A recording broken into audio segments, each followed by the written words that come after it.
figure you do something with your hands that you can't get arrested for. So why not sketch in a sketchbook?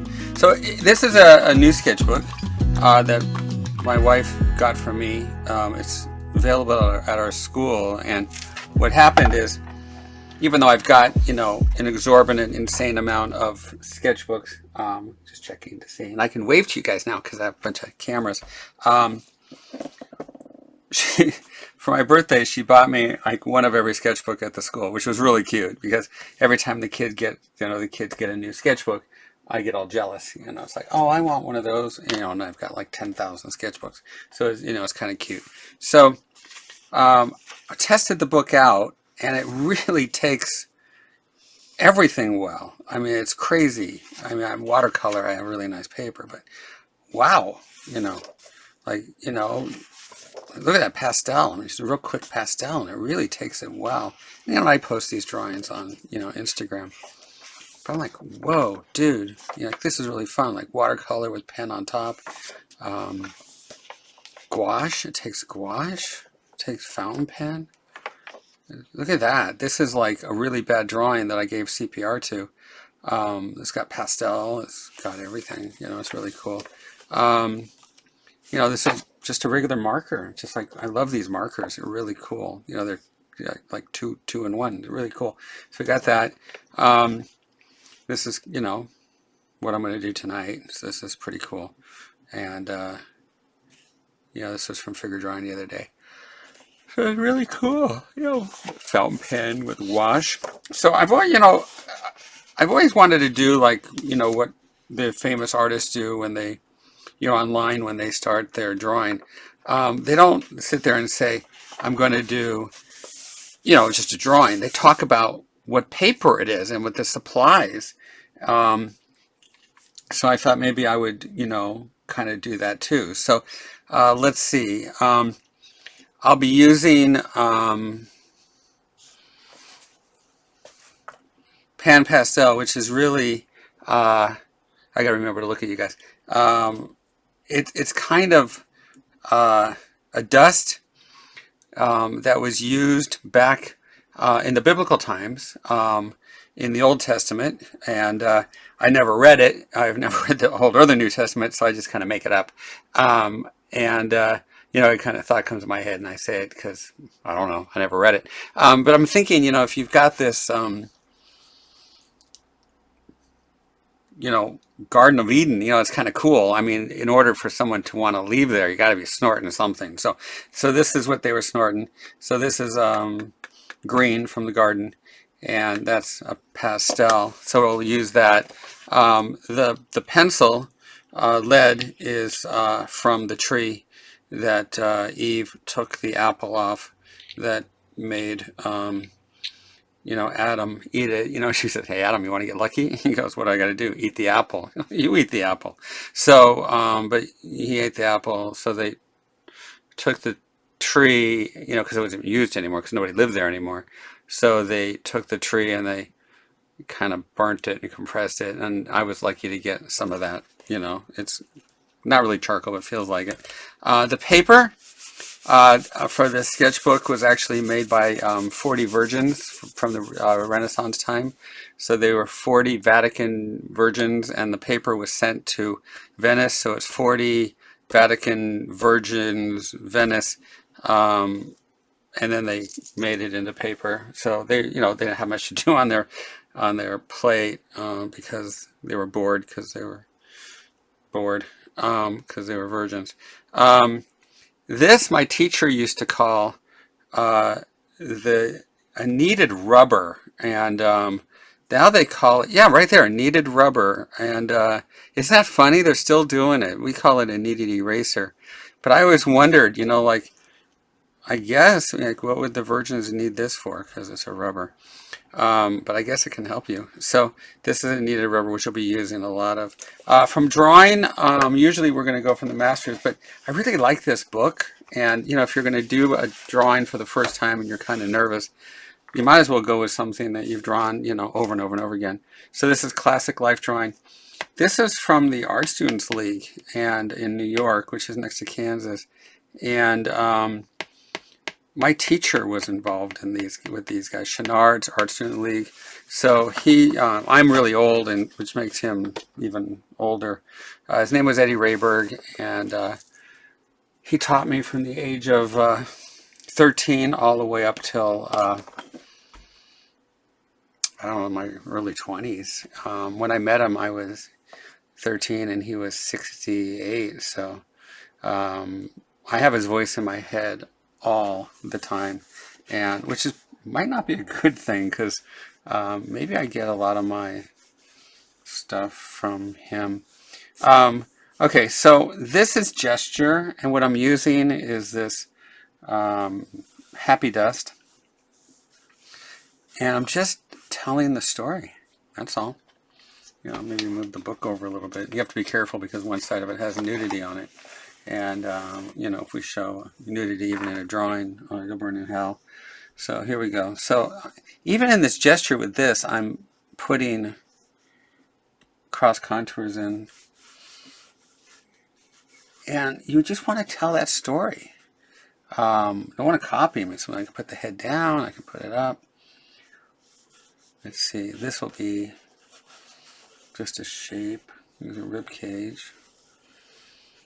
And, it's cool bitchin' and wave, which is, in the videos and all over the books, and you'll see it everywhere. Cool bitchin' and wave came from teaching at Cal State Northridge, and, I was just kind of in a silly mood, which I rarely am in. You try to be as serious as I can and never, ever lie. And so I was trying to come up with something they could remember, and I thought, how about this? Cool. That would be like a geek, like a nerd handshake. I tell the kids, geeks, bite off chicken heads, but nerds, they drive really nice cars. So it's good to be a nerd. Cool, bitchin', wave. See, so we got that. This is all about, going, let's see, we'll go this direction, and then we'll go this direction. Yeah, see how this is looking. Yeah, there we go. And then we're going to go this direction and this direction. Okay. God, it feels good to be back, and being able to, relax and speak what's on your mind. They don't let me out of my studio very much, and nobody listens to me. So, most of the stuff just kind of stays in my mind and doesn't go anywhere. But, now I can actually, say stuff, and, there we go. My wife likes to tell me I'm not funny, and I agree. Okay, here we go. You're not funny. You're just not funny. I know. But it's fun. It's fun to be not funny. Okay, here we go. So now we've got this. I think we can push it some more. So let's go like that. You see. So with the gesture, the important part is that you're constantly able to make changes. See. Here we go. So we're going to come down here, bam, and then come there, go that way. So really pushing it. Okay. All right, so now we've got this nice swoop. In animation, they call this the line of action. There really isn't a one line of action. That's why I kind of like the wave, because it gives you, multiple lines to choose from. Okay, so let's see. I've got this like little thing, the pad that came out. I guess you can use it for makeup, or work with your drawing like that. All right, so we've got the gesture down, and the next is to find landmarks, and it helps to know the anatomy, but it's not absolute. So I'm going to start with a motivator and go like that. For future reference, if this is pushing your eye, like here's the deltoid, right? So that's pushing the energy this way. That would be, it's energy. So it's a distribution of energy, right? So we got that. And then it has that would be a trajectory. So you see it automatically start putting that line in there. So there's a trajectory. To be a professional artist, you got to be sustainable. you've got to be scientific. It's got to work over the period of time. So what do we have? Scientific trajectory distribution systems, which are STDs. And, STDs, been around for a while, and you definitely know when they're there. So we want to think about that with the energy, because we're really going to push this energy here. And because it's got that energy, you'll know it's there. It's an STD. So if I say STD, that's the scientific trajectory distribution system. And we can cross contour already. This is going to come towards us. So go like that. If you want to, put an arrow in there. You can write words. It doesn't matter. Just do it the value of a halftone. So now this line is going to come down. Don't stop the line. You want to push it and see where it goes, and then pull it around. So it's like this pinball machine, but also on the inside. So we're going to go this way, and then cross contour. So that is your arm and your scapula and related muscles, which you really don't have to know. We have supraspinatus, infraspinatus, teres major, teres minor, latissimus dorsi, serratus anterior, external oblique, rhomboid, those guys. Bicep, tricep, brachialis. So do you really need to know them? No, but you need to know that they're musical, your rhythm. At this point, probably not a bad idea to establish that there's a rib cage in there. Okay. Hi, everybody. There's a rib cage. I got to get used to it because I'm not used to having you guys here.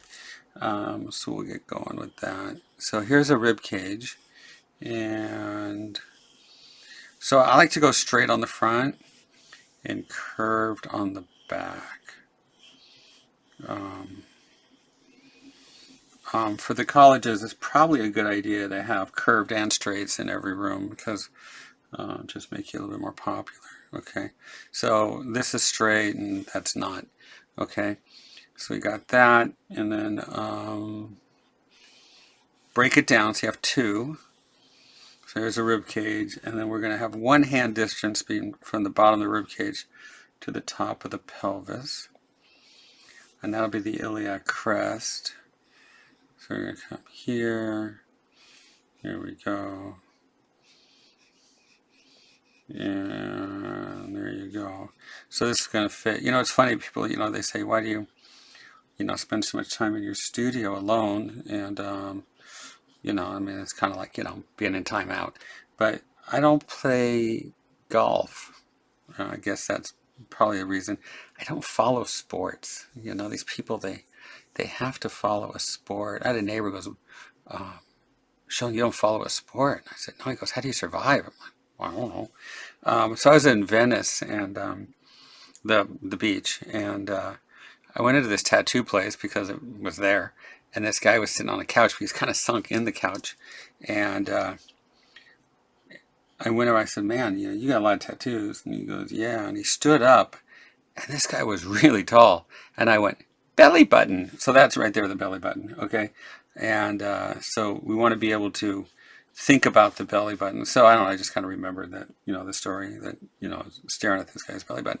So I'm staring at his belly button, not by choice, and trying to read his body. There's a lot of, it was like almost like, like one of those Bible type, like at the Getty, they transcribe stuff.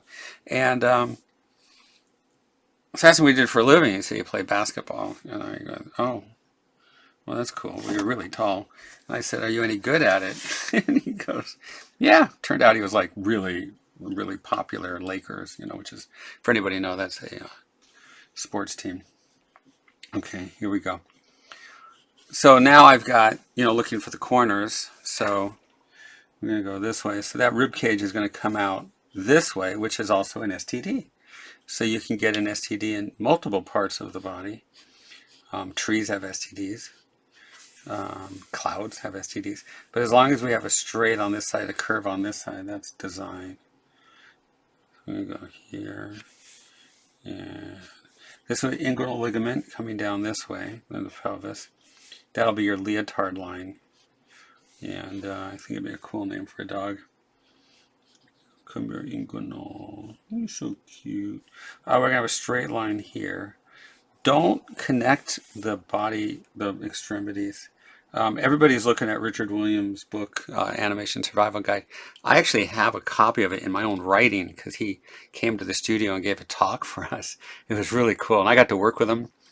He took a little group and taught us on the side, and we became, good friends. And his son's amazing. Alex is incredible. And but if you're studying the Animation Survival Guide, and if Richard Williams talking about breaking the joints, just don't draw them. Just leave them open and just put in a Cal State Cool, and then your drawing will have flexibility, because it has to, because everything is not connected. Okay, so we're going to go this way.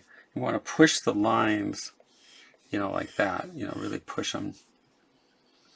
Okay, so we have this line here. It's your tensor fascia latae. It's a it's like your femurous triangle, and I traveled a lot, so I put my M&Ms there. Nobody will check it, except my last flight when I was teaching at a university. I had to fly to it, and man, this guy, he goes, "Sir," I said, "Well, thank you." He goes, "I'm going to search you now." I said, "Okay." He goes, "Would you like to step in the back?" And I said, "No, I'm fine." I should have stepped in the back. I mean, he touched me in places where no man has ever touched me before or ever will again. But then I went on vacation recently, and the same thing happened at LAX. And I should have learned. He says, "Would you like, I'm going to search you." I said, "Yeah, go for it." And he put his hands in places. And one of the places was the area that I don't want you to draw. It's woohoo land. And he actually he kind of grabbed it, and I went, "Oh, you found it." It's like, wow, I've been looking for that for years. But it was wild, it's like, and he just kept going. So I don't know, maybe he owes me dinner, but wow. So, this area here, you want to keep it open so you can hide things. Because even though he found this area, he didn't find that. See? Maybe I should do that at the Getty, because I like to search things. Okay, so you can see now I've got this energy and it's pushing, and that's the whole idea. Tell a story. And he's got his face up, but I don't have a whole lot of time because I'm talking too much. So what I'm going to do is bring the head down, give this person a ponytail, and there we go. So these are the kind of stories I used to say when I was teaching college, and now I don't teach college anymore. Okay, here we go, and it's like, well, Dean, I was only kidding. Okay, here we go. All right, so now we take our rubber, and what we're going to do is find the edges of our shadows. So this is a cast shadow and a core shadow. So cast shadow here, core shadow where it's turning. And just when you put these lines down like this, it's actually drawing all the way around. All this is on the videos. Just go to YouTube. There's like 350 videos. I was looking. It was during the boring stage, which was, Charlton, don't say that. But it's all there. And when you're putting these lines down, these are all cross contours, and they wrap all the way around. Okay? So if this is the scapula, I'm wrapping all the way around, but I'm just putting the lines down where the form turns. Okay? So that's kind of a little secret. You're drawing all the way around, you're just touching down where the corners turn. Okay? So this is one of my favorite techniques. I love it because you got all the energy from the pastel, or we can call it the Adam and Eve's happy dust.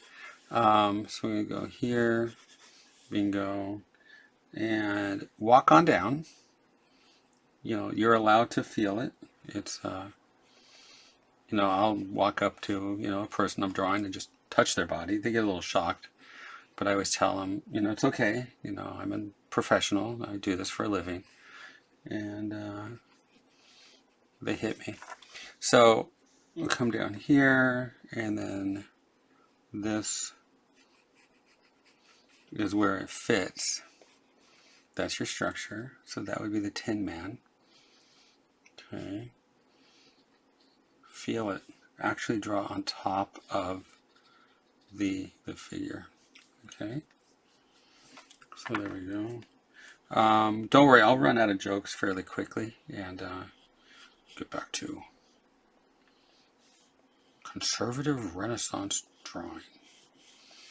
There we go. So this comes around. So you got that nice feel.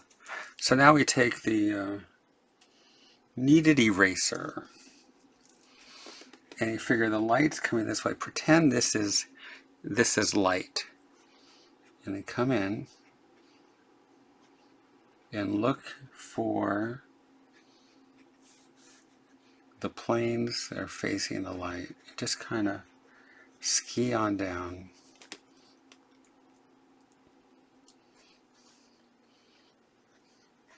This is where it gets really fun. What I'm doing is I'm hitting the parts that are facing the light. How do you know where they are? Cross contours. To draw over it. See? So where it faces the light, you have your plane.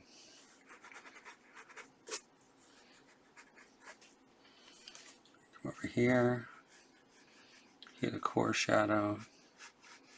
If you don't know what core shadows are, go to the videos. They're right there. If you don't know what a cast shadow is, go to the videos. Here's a core shadow coming down on the arm.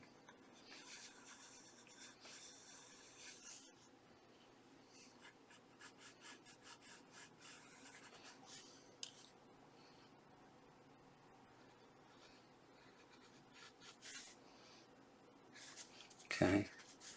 I think this is more for me, real life, because if you're working as a professional artist, you're working, and you want it to kind of spread out, but what happens is it doesn't. And like right now I've got projects and I'm like, God, I just hope they don't come in all at the same time. And you're just waiting, it's like the old saying called hurry up and wait, and they'll all hit at the same time, so you're not going to sleep. So I don't know where the romance is. It's just you work hard. So you have to have your stuff ready to go. I guess you can tell the romance artists because they hold the pencil, like this. I guess they bring their elbow up. I don't know, but they're very fancy. When they draw, they move their whole body around, and it's kind of like art, painting, ballet. For me, I just draw from your shoulders. What you want to do. So here's a core shadow. So, you guys will either love or hate this series because it's going to get rid of a lot of the romance. Okay. Okay. There you go. So, light's coming down that way. Bam. Hitting the plane. And then this is going to cast a shadow from the scapula on the rib cage. I'm going to pull around. It's got some serratus here, but the latissimus dorsi is coming this way. Coming around.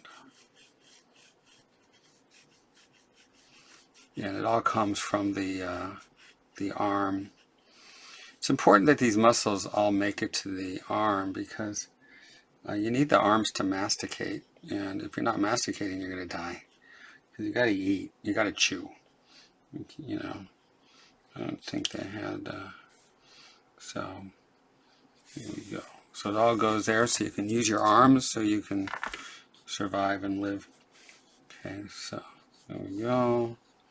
And then here's this arm. I'm going to have some fun with this and just make it one tone, just like that. Okay, so we got that. So I have my core shadow here, which is going to give me a center of interest, but we'll keep it against a flat surface, flat shape here. So that's design. You got like a nipple there, pectoralis, rectus abdominis. The serratus anterior is going to come around to the external oblique. So that's going to cast a shadow here, a coarse shadow here, coarse shadow. And I kind of wondered sometimes, like, why I don't get into the snob part of the art world and, get all fancy, like wearing an old t-shirt instead of a beret, And I think it was my original teacher. I think he did a good job of beating it out of me really young. He was tough. If he didn't like a drawing I did, he'd write shit on it. He was drawing shit. He'd just write right on there. But he always, he taught me a lot of valuable things. And I think one of them was, he says, Sheldon, no matter how good you get, you're always going to walk in with your hat in your hand. And, I thought that was, I don't have a choice. He told it to me so many times. And says, gotta be humble. So one time I showed up for a lesson, and he walked into his kitchen. He lived in like an old age type, not assisted living, but it was like home, I guess for ages. I don't know. And he has to drive to go see him. And when I started, I just rode my bike to his apartment, in the valley. I just rode there. We talk about times are changing, but as I got older and started working, selling shoes, women's shoes, a certain amount of my money went to helping him and making sure he got what he needed. But one day, I go in and he goes into his kitchen. And he opens up the freezer and he says, I made a stew this week. And I said, oh, okay.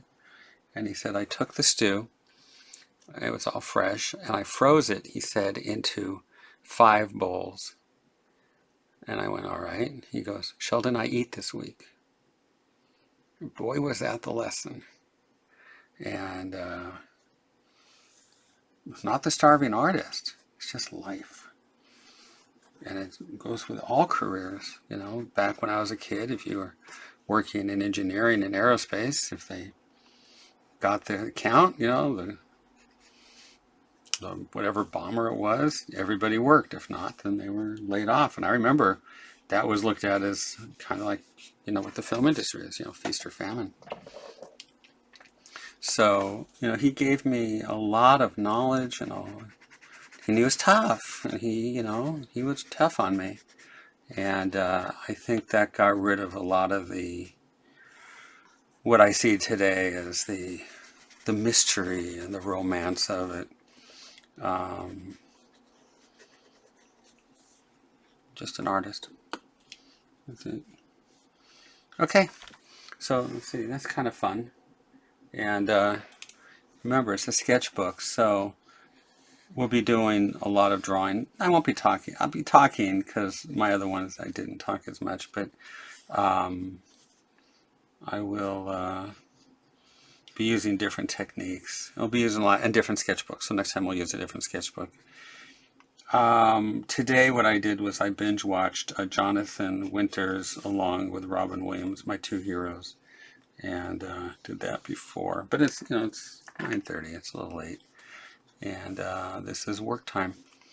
All right, so let's have some fun. Let's thank Corey, and let's enjoy our sketchbooks and drawing together. If you don't like I guess they call it banter, just turn off the volume.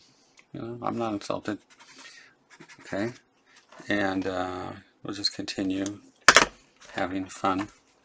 Different tools and on and on and on. Okay.